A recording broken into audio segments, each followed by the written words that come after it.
منهم تاريخ الغناء. Assalamualaikum warahmatullahi wabarakatuh. Alhamdulillah webinars, bertemu lagi dengan saya Sony di program Tausiah Ramadan bersama guru kita Habib Abdurrahman bin Safir Al-Tas yang akan memberikan ilmu yang bermanfaat kepada kita semua di bulan yang penuh berkah ini. Assalamualaikum. Waalaikumsalam warahmatullahi wabarakatuh. Gimana Habib kabarnya? Baik, alhamdulillah. Sony gimana kabarnya? Alhamdulillah sehat. Alhamdulillah.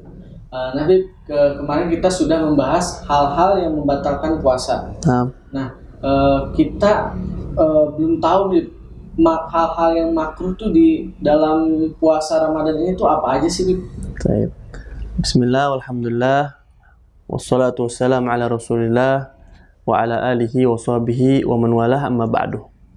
Berbicara bagaimana kita pertama kali berbicara tentang fadilah bulan Ramadan, wa ma yata'allaq bihi, dan sesuatu yang sangkut paut dengan bulan Ramadan, dan juga diantaranya sunnah-sunnahnya, dan juga yang membatalkan bulan puasa. Sekarang kita masuk pembahasan kita ke dalam sesuatu yang makruh di dalam bulan puasa. Sebelum kita tahu kenapa sih harus makruh, kenapa makruh ini adalah yuthab ala tarkihi walam yu'agib ala fi'lihi, berpahala orang yang meninggalkannya dan tidak diikop, tidak dibalas dengan dosa ataupun dengan balasan barang siapa yang melakukannya. Nah, tapi yang harus kita perhatikan, jangan menganggap enteng sesuatu yang makruh, karena man yatasahal bil makruhat ugiba bidzunub as-saghair. Barang siapa yang meremehkan tentang makruh, maka dia akan dibalas dengan melakukan tanpa sadar, dia bakal melakukan suatu dosa yang kecil. Karena dia tasahal, mengentengkan sesuatu yang makruh, maka dia tanpa sadar akan melakukan sesuatu dosa yang kecil tanpa dia sadari. Wa man yatasahal 'ala dzunub as-saghair ugibat bidzunub al-kabair. Barang siapa yang meremehkan dosa kecil, maka dia akan tanpa sadar melakukan dosa yang besar. Itu jadi gara-gara hal makruh ya? Gara-gara hal makruh. Wa man yatasahal bidzunub al-kabair. Barang siapa yang terus-menerus mengentengkan, akhirnya dia terus melakukan dosa besar,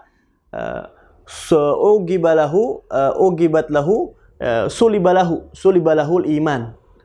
Maka akan dihapus, dibalikkan iman dari hati dia. Waliyadzubillah, nas'alullah salamah. Maka kita hati-hati, jangan pernah menganggap enteng makruh, karena barang siapa yang meremehkan makruh, dia akan melakukan dosa kecil tanpa sadar. Barang siapa yang melakukan dosa kecil tanpa sadar, dia akan melakukan dosa besar juga tanpa sadar, karena pelakuannya dia yang selalu mengentengkan suatu perkara yang tadinya makruh. Barang siapa yang melakukan dosa besar terus-menerus tanpa dia sadari, ataupun yang dia sadari, maka akan dicabut iman di dalam hatinya dia. Nah, itu pengertian makruh tuh sebegitu dalamnya, Bib, ya. Kalau kita sering melakukan hal makruh dianggap remeh. Nah, ini yang harus kita jaga hati-hati di bulan puasa khususnya. Wa minal makruhat, dan adapun yang makruh di bulan puasa adalah at-tadzawwuq bit-ta'am, mencicipi makanan. Nah, ini biasanya khususnya kepada ibu-ibu yang suka masak. Nah, ibu-ibu yang suka masak atau at-tabbakh, tukang masak.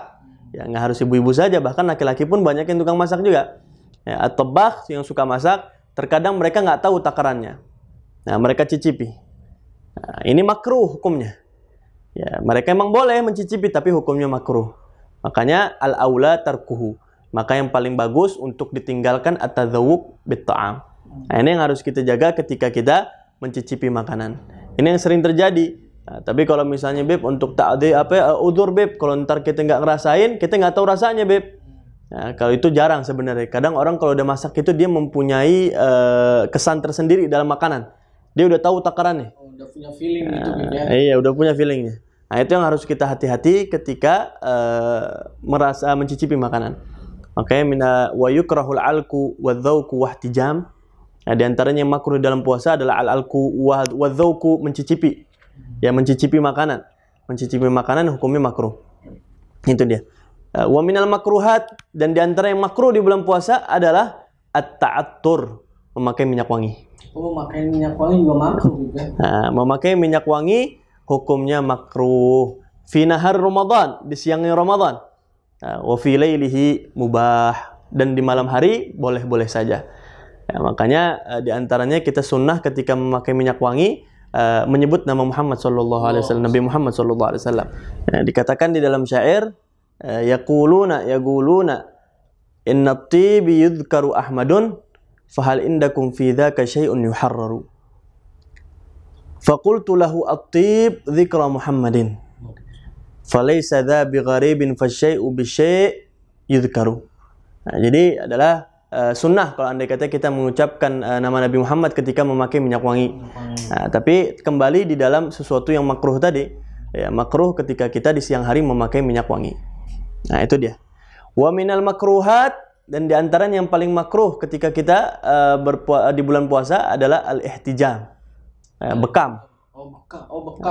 Bekam di siang hari di bulan Ramadan hukumnya makruh inda Syafi'i wa Malik wa Abi Hanifah wa ba'du ashab Syafi'i. Ya, jadi 3 madhab mengatakan bahwa hijamah bekam di siang hari hukumnya makruh 3 madhab. Imam Syafi'i, Imam Malik, dan Imam Abi Hanifah. Adapun Imam Ahmad bin Hanbal mengatakan tentang hukum orang yang melakukan bekam di siang hari, hukumnya at-tafattur, batal puasanya. Oh, langsung batal gitu. Nah, batal puasanya. Kenapa Imam Ahmad bin Hanbal mengatakan wa ba'du ashabus Syafi'i mengatakan batal juga? Ya, beliau mengatakan batal karena ada hadis Nabi yang dimana Rasulullah mengatakan su'ila anil hijamah fi Ramadan. Wa su'ila al-hijamah inda siyam. Lalu Rasulullah mengatakan al-hajim wal mahjum yuftir. Ya, orang yang melakukan bekam dan yang membekam. Oh, dua-duanya. Dua-duanya, yang dibekam dan orang yang melakukan bekam. Kata Nabi batal puasanya. Tapi Imam Syafi'i ini hadis udah mansukh. Ya, nasakh hadzal hadis, ini hadis udah dinasakh dengan perbuatan Nabi di akhir hayatnya. Karena di perbuatan Nabi ini Nabi pernah melakukan hijamah dan beliau puasa. Jadi hadis yang tadi yang beliau mengatakan al-hajimul mahjum yuftir. Nah, itu mansuh dengan perbuatan Nabi di akhir hayatnya. Makanya kata Imam Syafi'i dan Imam Malik dan Imam Abi Hanifah, beliau mengatakan makruh hijamah dan boleh pada malam harinya. Makruhnya di siang hari. Ya, di malam harinya boleh. Tapi indah Imam Ahmad bin Hanbal hukumnya batal puasanya. Tapi Imam Syafi'i mengomentari kalau andai kata udah mansuh dengan perbuatan Nabi, hadis tadi maksudnya apa? Kata Imam Syafi'i maknanya adalah kada ayuftir. Dia hampir batal. Oh, tetap mau mendekati batal. Nah, mendekati batal. Makanya di situ maknanya kada ayuftir. Nah, itu dia yang harus kita jaga ketika bulan puasa tadi. Wa minal makruhat, dan di antara yang makruh di bulan puasa al-istiyak. Ya, memakai siwak. Oh, memakai siwak. Ba'da zawal. Inda Syafi'i. Ya, makruh inda Syafi'i. Disebutkan di dalam Zubat dikatakan ammastiyaku sha'imun ba'da zawal wa ikhtira lam yukrah. Jadi makruh ini untuk madhabnya Imam Syafi'i. Bahkan sebagian madhab ba'du ashab Syafi'i mengatakan dan huwa madhabul thalatha. Ya, madhab yang 3 lagi tadi mengatakan adamul karahah. Imam Syafi'i mengatakan makruhnya memakai siwak di bulan puasa karena ada hadis warada fil hadis anna khaluf, ya ini raihah al-karihah, bau yang gak enak dari mulut orang yang sedang berpuasa. Ya, itu dengan siwak bisa dihilangkan. Oke, dibilang khaluf fa musaim indallah atyab min rihil misik. Nah, Imam Syafi'i mengatakan memakai siwak makruh setelah zawal. Dan sebagian mengatakan adamul karaha. Dan Imam Qurdi mengatakan di dalam Hasyiyah Al-Madaniyah, beliau mengatakan bahwa makruhnya orang berpuasa memakai siwak apabila dia tidak tidur. Oh, enggak tidur. Nah. Ya, jadi di sini ada 2. Ada khaluf as-shaim, ada khaluf an-naim. Jadi ada orang yang bau mulutnya karena dia kelamaan tidur. Habis tidur emang baunya beda. Ada juga karena orang berpuasa siang hari, dari pagi hari sampai siang hari, baunya juga berubah. Dan di sini sebagian ashabu Syafi'i mengatakan adamul karahah, ya, adamul karahah liman yanam, apabila dia tidur. Tapi kalau dia tidak tidur setelah zawal, hukumnya makruh untuk dia memakai siwak. Nah, itu dia yang harus kita jaga ketika kita memakai siwak di siang hari. Nah, itu dia yang harus kita jaga. Nah, Bib, mengenai siwak, kalau misalkan sikat gigi itu sama dengan siwak? Sama. Oh, sama. Jadi sesuatu yang menghilangkan al-khuluf, ya, ar-rih al-karihah, sesuatu yang menghilangkan khuluf tadi, ya, mau dengan siwak atau sikat gigi, nah, ya, itu juga hukumnya makruh. Makruh hukumnya. Nah, itu yang harus kita jaga, wabil khusus di bulan Ramadan.